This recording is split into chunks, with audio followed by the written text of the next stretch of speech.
अगर हमारा जैसे मतलब मैंने सुना है कि अगर हमारे गलती के बगैर नमाज कज़ा हो जाए, फॉर एग्जांपल हम फजर में सो रहे हैं और हम हम्म, उठ नहीं पाए और हमारी नमाज कज़ा हो गई, तो हम्म। हमको फौरन उठते से अगर हम पढ़ लेंगे तो उसका हमको गुनाह नहीं मिलेगा कज़ा करने का। दूसरा मतलब ये हो गया कि आप 4 बजे के बाद उठे आप, तो चूंकि अब आप एक गलती कर चुके हैं तो उसको जैसे गुनाह भी होगा, चूंकि आपकी कोताही रही। और फिर 4 बजे उठने के बाद अब आप ये देखोगे कि अब आपके पास टाइम है कि नहीं टाइम है। अगर आपके पास टाइम है, चूंकि अब नमाज कज़ा हो चुकी है आपकी, अब कज़ा हम्म, होने के बाद तो मतलब है कि अब जब भी याद आए आपको, यानी आप हम्म, पूरी लाइफ के अंदर कभी भी पढ़ लें उसको अब आप। हम्म, ठीक, ये मतलब हुआ। तो हम्म, एक काम जो पहले से चल रहा है उसको हम कंटिन्यू रख सकते हैं, उसके अंदर ये हम्म, ममानत नहीं है। ठीक है। ओके, और एक काम ओके, वो है कि जो हमने जुमा के बस एंड मौके पर, जैसे कि जो बेचने वाले लोग हैं ना, जो खुसूसन मस्जिद के हम्म, बाहर आकर लगाते हैं दुकानें, हम्म, टोपी रुमाल इतर बेचते हैं, या ऐसा कोई व्यापारी है जो जुमा का माहौल देखकर आता है यार पब्लिक आज आ रही है, तो वो एंड मौके पर ही आता है जुमा से पहले।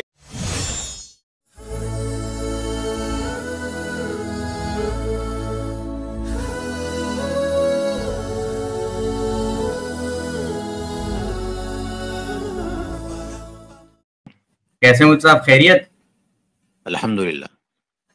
जी जी, मुझ साहब मेरे कुछ सवाल थे, मैं क्विकली ले लेता हूँ एक एक करके।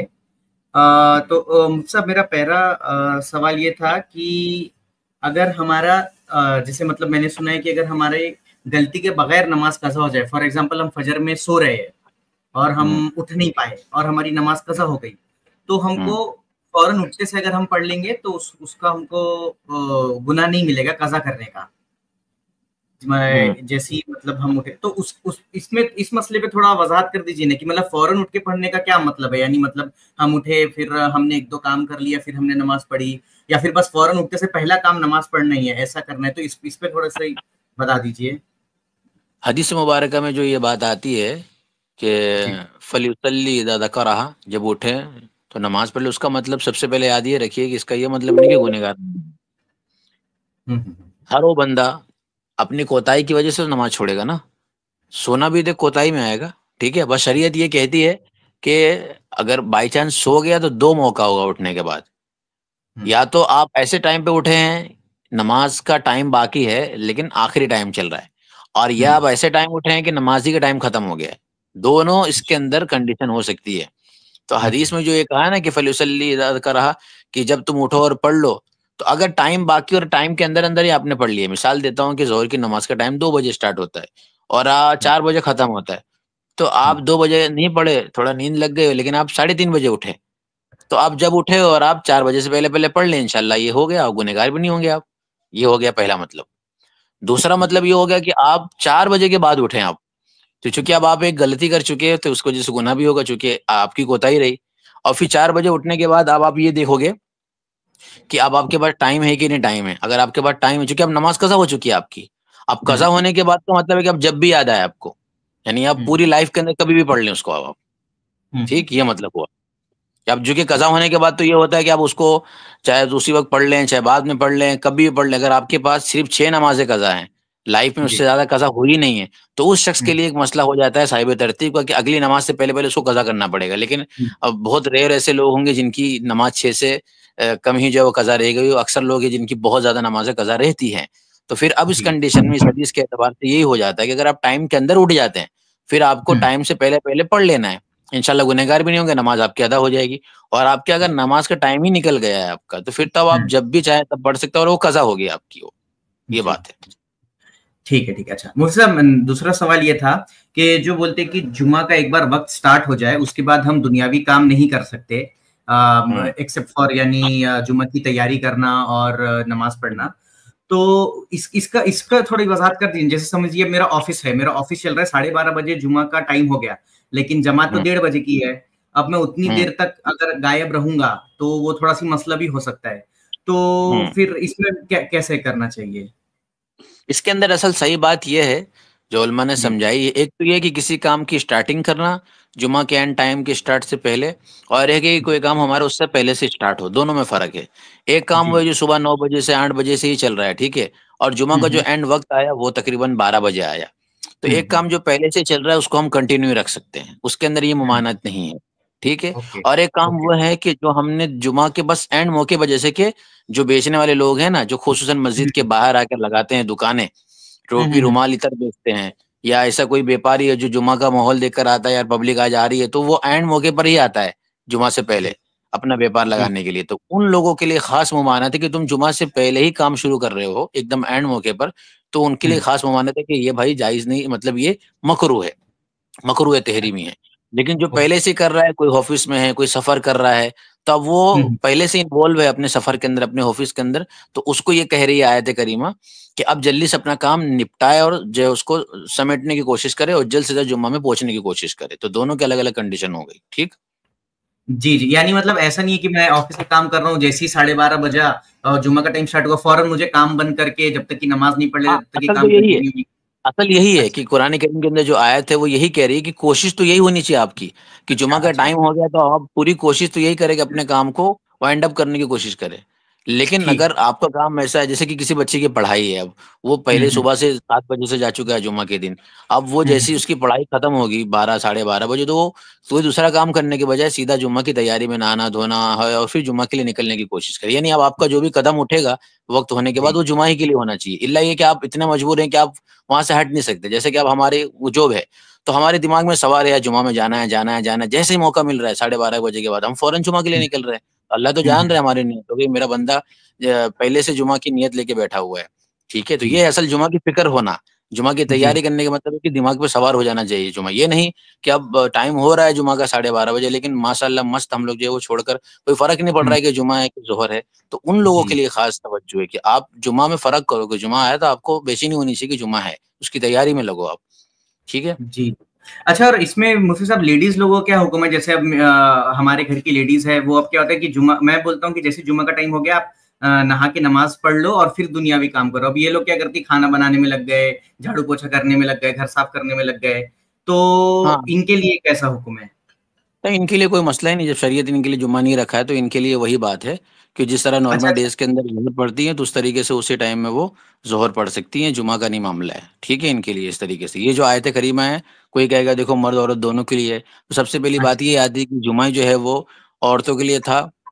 नबी अलैहिस्सलाम के ज़माने के अंदर बाद में कह दिया गया औरतों के लिए ईदेन भी नहीं है, जुमा भी नहीं है। ठीक है? जब वो हुँ, हुँ। नहीं हुक्म उनके लिए है, तो बेहतर तो जी। इनके लिए यही है कि जुमा के लिए तैयार हो जाएँ, अपनी चीज़ें कर लें। लेकिन अब वो हुँ। नहीं भी करती हैं, तो वो इसके खास मुखातब नहीं, खास मुखातब मर्द ही हज़रात हैं। ठीक है? इज़ा अच्छा, क़ुदियतिस सलातु फंतशिरू इलल अर्द, क्योंकि जो कुरान करीम में अंदाज़ इख्तियार किया गया है, या अय्युहल्लज़ीना आमनू सूरह जुमा के अंदर, इज़ा नूदिया लिस्सलाति मिन यौमिल जुमअति फ़स्अउ इला ज़िक्रिल्लाहि वज़रुल बय को छोड़ दो और हुँ। अल्लाह के ज़िक्र की तरफ बढ़ो। तो बे कौन करता है? इस्लाम में खरीदो-फरोख्त की ज़िम्मेदारी मर्दों की है, कमाना और जी, ये सब ज़िम्मेदारी मर्दों की है। तो पता ही चलता है जी, कि आयत के अंदर के मर्दों के खास मुखातब किया जा रहा है कि भाई तुम लोग अपने काम-काज को छोड़ो, चूँकि काम-काज तो इस्लाम के रूह से और इस्लाम के पैराडाइम के एतबार से मर्द ही कर रहे हैं। तो फिर जी। आयत कह रही है कि भाई मर्द जो हज़रात इन्वॉल्व है वो छोड़े और जाए जुमा के लिए, और फिर जब वो फारिग हो जाए, इज़ा क़ुदियतिस सलातु फंतशिरू फिल अर्द, तो अब जब तुम अपने नमाज़ से फारिग हो जाओ, तो अब जाके ज़मीन में फैलो और जो है वो काम-काज करो। तो पता चल गया कॉन्टेक्स्ट से कि मर्दों के लिए ख़ास बात की जा रही है, औरतों को इसमें शमूलियत नहीं है। लेकिन औरतों को बेहतर ये है कि करें, लेकिन अगर नहीं हो रहा है तो कोई इसमें कोई गुनहगार नहीं होंगी। ठीक? अच्छा, अच्छा। तो आपके इस क्लैरिफ़िकेशन के बाद बीवी से थोड़ा सॉरी करना पड़ेगा, उसको 2-3 बार डाँट पड़ नहीं, चुकी सॉरी है। मत करिए। एक अच्छी अच्छा, चीज़ है, सख्ती नहीं करना है। एक होता है कि हमने बहुत सख्ती कर दी इसको लेकर, अपनी तरह समझ लिया, तो फिर सॉरी करिए। लेकिन जी, अगर सख्ती नहीं की है, एक माहौल अच्छा है तो ठीक है, वरना ये है कि फिर जुमा और ज़ोहर में फ़र्क नहीं पता चलेगा। घरों के अंदर पता चलना चाहिए कि जुमा है आज, तो थोड़ी हलचल मचनी चाहिए घरों के अंदर भी। आम दिनों की जी, तरह नहीं होना चाहिए, ठीक है? जुमा के अंदर जी, थोड़ी साफ-सफाई, थोड़ा-सा पहले से खाना और पहले से नहाना-धोना औरतों को जी, भी होना चाहिए, मर्दों को भी होना चाहिए। बस इतना है कि मर्दों के लिए ज़्यादा ज़रूरी है और औरतों के लिए ये है कि थोड़ी बहुत गुंजाइश निकलती है। तो एक घर में माहौल रहना चाहिए, ठीक? उस माहौल में जी, फ़र्क रहेगा तभी तो बच्चों को भी पता चलेगा जुमा है, वरना माहौल जी, नहीं घर जी, में जी, होता तो सही बात। बच्चे को पता ही नहीं चलता जुमा है। तो लगना चाहिए सही। मुसलमानों के घर में आज जुमा है ये। जी, जी। जी, जी। अच्छा तो मुफ्ती साहब आपने ये जवाब देते टाइम आपने जो एक चीज़ बोली कि कमाना मर्दों के ज़िम्मे है, इसी पर मेरा अगला सवाल है कि जैसे अब हमारे इसमें तो ऐसा ही है कि लेडीज़ जो है वो घर में रहे, घर का काम करे और जो घरों हुँ, में करार पकड़ो, ऐसा है लेडीज़ को। हुँ, तो लेकिन अब हमारे केस में क्या होता है कभी-कभी जो हमारे कोई नॉन मुस्लिम नॉन मुस्लिम पहचान वाले हैं या फिर कोई मुस्लिम भी है, अब वो लोग हमको बोलते हैं कि आप हमको जॉब के लिए रिफ़र कर दो। या फिर क्या होता है कि जैसे हमारी ही कोई कलीग है जो हमारे अंडर काम कर रही है, अगर उसने कभी अच्छा काम किया तो हम उसको बोलते हैं कि okay you did a good job, या फिर हम उसकी तारीफ करते हैं, तो इससे तो उसको और जॉब की मोटिवेशन बढ़ेगी, या फिर किसी और को, औरत को रिफर करना जॉब के लिए कि वो जॉब करे। तो इसमें हम गुनाहगार होंगे, या फिर क्या इसमें मसला है? जो काम देखा जाएगा कैसा है आकिद साहब, ठीक है। जी हमने जी इस्लाम में जो ममानत है वो बाहर निकलने की, ये गैदरिंग की जो है वो सब ममानत है। बहुत सी जी। चीजें ऐसी हैं जो बैठकर ऑनलाइन की जा सकती है, ठीक है। हाँ और हाँ हाँ। बहुत सी चीजें जो सीखने सिखाने की है, जैसे कि एजुकेशन है वो देना है।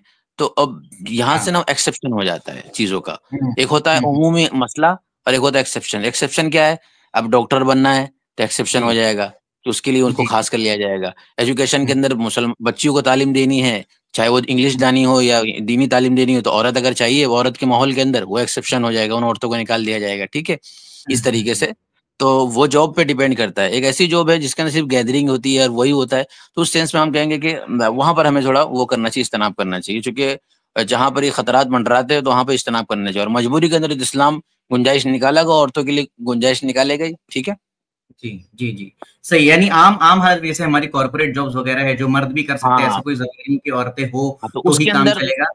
हाँ जी तो उसके अंदर हम वो खुलेआम औरतों को ना बोले, क्योंकि फिर उसमें सब औरतें आएंगी, तो वो तो अपने जी। ही शौक को पूरा करने के लिए आ रही है ना, आपकी क्या जरूरत है। सही सही है सही है। ये बात अच्छा, है। मुझसे मेरा एक सवाल ये भी है कि मैंने मौलाना तारिक जमील साहब की एक पुरानी वीडियो में मैंने ये सुना था कि वो बोल रहे थे कि जो आदमी बावजू रहता है, हमेशा जो बावजू रहता है, इसी कोई हदीस है, वो बता रहे थे कि जो हमेशा बावजू रहता है उसके रिस्क में कभी कमी नहीं होती। तो इस हदीस की थोड़ी वजाहत फरमाएंगे क्या, कि मतलब अगर बावजू रहने से क्या मतलब है कि हम जैसे ही नहीं, हमारा ये वजू हदीस फौरन वजू बना ले? ऐसी कोई हदीस नहीं है मेरी नजर में। आपको अच्छा लानी अच्छा। पड़ेगा इसका इसका रेफरेंस लाना पड़ेगा। मौलाना बहुत सी बातें जी बुजुर्गान जी। दीन के भी कह देते थे। सही हदीस में सही ये सही। आया है कि बावजू रहना चाहिए, एक अच्छी चीज, ठीक है। जी जी जी लेकिन जी अब वो एग्जैक्ट जो चीजें होती है वो बहुत सी मरतबा किसी इंसान के जुमले भी होते हैं, वो तो हदीस नहीं सही है। सही। मेरे इल्म में नहीं है, हो सकता हो लेकिन मेरे इल्म में नहीं है, ठीक है। इसलिए मौलाना को हम ये भी नहीं कह सकते गलत बयान किया, जी फिलहाल इल्म जी में नहीं, कमेंट नहीं कर सकते उस पर जी। जी जी। अच्छा मुफ्ती साहब, ये जो हमारे पास जो पॉकेट कुरान जो होता है, जो छोटा कुरान जो होता है, हम्म। उसको क्या हम अपनी जीन्स की साइड पॉकेट में रख सकते हैं क्या? जीन्स की साइड पॉकेट हो गई या बैक पॉकेट हो गई, यहाँ ऐसे रखेंगे तो उसमें उसकी बेअदबी होती है क्या?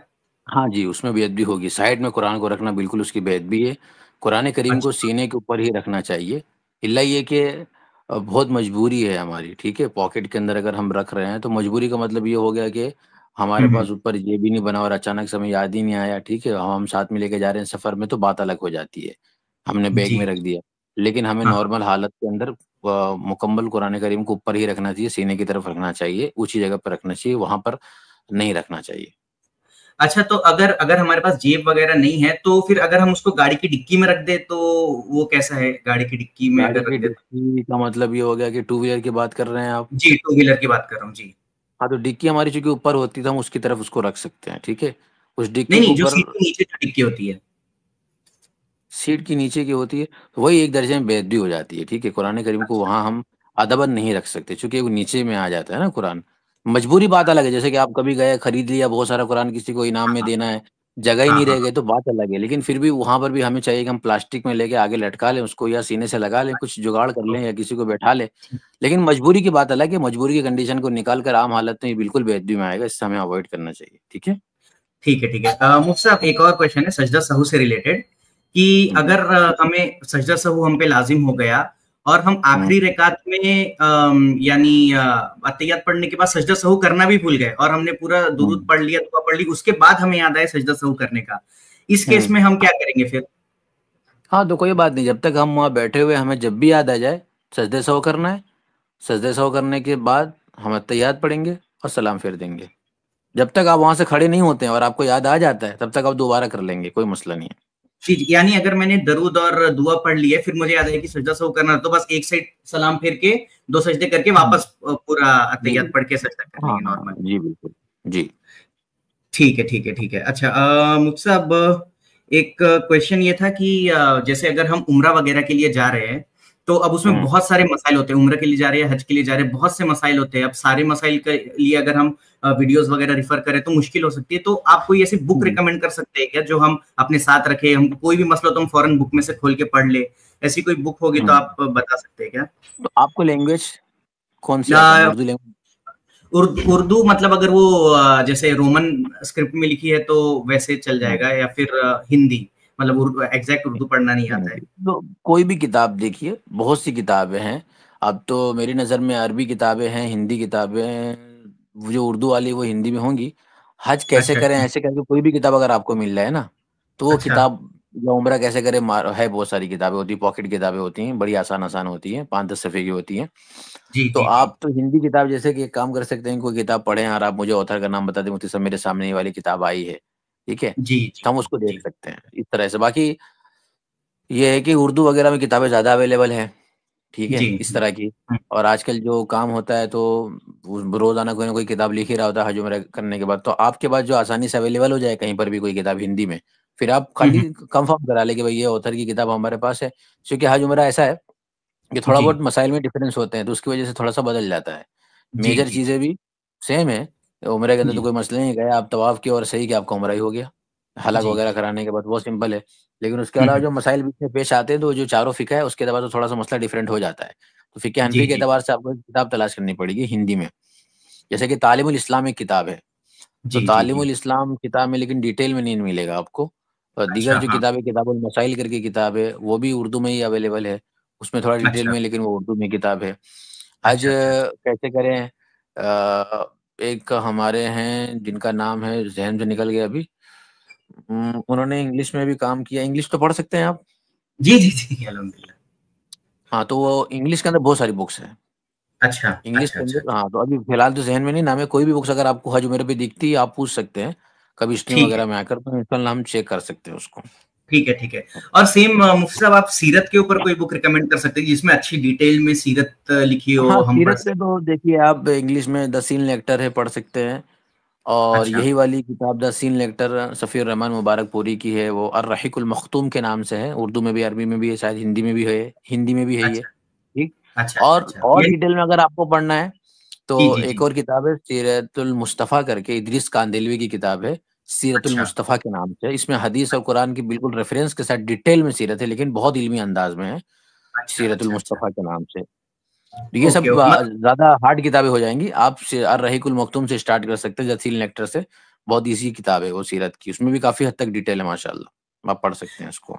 और अगर बेसिक से स्टार्ट करना है, एकदम हम्म, बेसिक हम्म, से, तो हम्म, उसके लिए 2-3 किताब है। एक किताब है सीरत खातिमुल अंबिया, जी मौलाना मुफ्ती शफ़ी साहब की, मुफ्ती तकी साहब के वालिद साहब की है, वो शायद जी इंग्लिश में जी। भी है।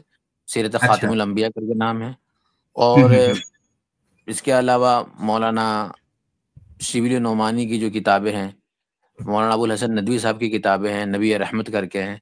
तो आप अगर जी मारेंगे मौलाना अबुल हसन नदवी साहब की सीरत की किताब, इसी तरीके जी से अल्लामा सैयद सुलेमान नदवी की जो किताबें हैं, रहमत जी। आलम करके, एक किताब है अच्छा। रहमत आलम, बहुत बेसिक हम्म, किताब है रहमत आलम, सैयद हम्म, सुलेमान नदवी की शायद वो किताब है, बेसिक सी हम्म, है। सीरत खातून अंबिया मुफ्ती शफी साहब की है। आप यहाँ से अच्छा। स्टार्ट कर सकते हैं, ये बेसिक है। इसमें आपको बहुत जल्दी कम वर्ड के अंदर सीरत का थोड़ा-सा खाका पता चल जाएगा। फिर आपको उसके बाद एडवांस किताबें पढ़नी है। पहले पढ़ लेंगे एडवांस, तो क्या हो जाएगा, बुखार आ जाएगा, फिर हमें क्या चादर ओढ़ के सोना पड़ेगा। तो ये ना सही है। करना पड़े, इसलिए हमको क्या करना चाहिए, कभी भी किसी किताब को हमें बेसिक से पढ़ना चाहिए, ताकि इंटरेस्ट बाकी रहे। वरना पहले ही ठीक दिन इंटरेस्ट खत्म हो जाएगा, क्योंकि वो चीज़ बहुत हार्ड होती है ना। तो है। जी किसी जी चीज़ में लगने के लिए आसान तरीका है कि हम उसको बेसिक से पढ़ें। बेसिक में क्या होता है, ईज़ी होता है, कम-कम लफ्ज़ों में लिखा रहता है। वरना हिस्ट्री वगैरह एक ऐसा सब्जेक्ट है, तो जी। हिस्ट्री ऐसा सब्जेक्ट है कि अच्छे-अच्छे लोगों को बुखार आ जाता है, ठीक है? मलेरिया, टाइफाइड हो जाता है पढ़ने के वक़्त, सही और फिर सो जाते हैं, उठ ही नहीं पाते हैं। सही तो सही इसी का डर लगा रहता है कि हिस्ट्री पढ़ने के वक़्त हमें थोड़ा छोटा-छोटा पढ़ना चाहिए, क्योंकि सुनने में मज़ा आती है, लेकिन हिस्ट्री पढ़ना बहुत मुश्किल चीज़ है सबके लिए। सही तो सही सीरत भी बात है। हिस्ट्री में आ जाती है। जी। Okay okay. अच्छा मुझसे एक और क्वेश्चन ये था कि अगर हमारे पास उधार हो, जिम्मे में, हमारे जिम्मे में उधार है, लेकिन मतलब ऐसे घर वालों का ही उधार है, करीबियों का उधार है, जो कोई मांग नहीं रहा वापस, तो अगर ऐसा उधार है तो फिर हमारे पास ऐसा उधार रखने के बावजूद कुछ सदका खैरात करना कैसे? क्योंकि मैंने एक हदीस सुना था कि ऐसी है कि हुजूर सल्लल्लाहु अलैहि वसल्लम ने बोला था कि यानी उधार लौटाना ज्यादा अफजल है सदका देने से। लेकिन अब वो ऐसे कि सदका तो हम 50 रुपया 100 रुपया ऐसे देते हैं, उधार उधार उधार तो हजारों में है। तो इसमें हमारे लिए क्या एक सही रास्ता रहेगा? इसमें ये है कि हम अपना जो काम करते हैं सदका नफल वाला वो कर सकते हैं, उसको कंटिन्यू रख सकते हैं। इसकी मिसाल ऐसी है जैसे कि आपके ऊपर फ़र्ज़ नमाज़ हो और आप हाँ। शब बारात में खड़े हो जाएँ 2 रकात नमाज़ पढ़ने के लिए, शब कदर में हुँ, खड़े हो जाएँ 2 रकात नमाज़ पढ़ने के लिए, फ़ज़ीलत हासिल करने के लिए। तो नफली जी। काम तो अपनी जगह सवाब भी रखता है और आप कर भी सकते हैं, उसका कोई प्रॉब्लम नहीं है। हाँ, लेकिन ज़ाहिर-सी बात है, आप 2 रकात शब कदर में पढ़ रहे हो या शब बारात में पढ़ रहे हो, लेकिन आपकी अगर फ़र्ज़ नमाज़ छूटी है तो वो ज़्यादा ज़रूरी है पूरी करना। यही मिसाल यहाँ भी है। ठीक? ठीक है, ठीक है, ठीक है। अच्छा मुझसे अब 1-2 सवाल और था, मैंने बहुत टाइम ले लिया, कर लूँ या फिर सब अलग-अलग सवाल है? मैं अ, 2-3 साथी हैं उनको मैं ले लेता हूँ, फिर उसके ठीक है, मैं बाद नेक्स्ट वीक आता हूँ आइंदा आइए इंशाल्लाह। आप। कल जी, आइए, जी, कल ही स्ट्रीम है, ठीक है इंशाल्लाह। लास्ट वीक आपने बहुत इंतज़ार करवाया, 2-2 बार हम लोग आके चले गए, आप अच्छा, अच्छा। आए नहीं। कल इंशाल्लाह आइए, ऐसा नहीं होगा। वो थोड़ा-सा मैनेजमेंट नहीं हो पाता है, अकेला बंदा देखो ना एक स्ट्रीम कर रहा है, जी, ये मैनेज ही करना होता है। जी, लेकिन जी, अब जी। इंशाल्लाह हो अच्छा, गई है अच्छा। तरतीब, तो मेरी कोशिश है रहेगी। कल भी आऊँगा, कल आइएगा इंशाल्लाह, तो ठीक? कल भी इसी चैनल पे स्ट्रीम होगी या फिर न्यू वाले चैनल पे होगी? अभी इसी चैनल पर होगी, आजकल में, ठीक, न्यू वाले पे ठीक। होगी आइंदा हफ्ते से इंशाल्लाह। ठीक है, शुक्रिया मुफ्ती साहब, आपने बहुत टाइम दे दिया और बहुत सारे मेरे क्वेश्चंस क्लियर हो गए। इंशाल्लाह बाकी के कल कर लेंगे इंशाल्लाह, ठीक है? ठीक है इंशाल्लाह। जी, ओके, अस्सलाम ओके, चलिए शुक्रिया, अस्सलाम वालेकुम। वालेकुम अस्सलाम।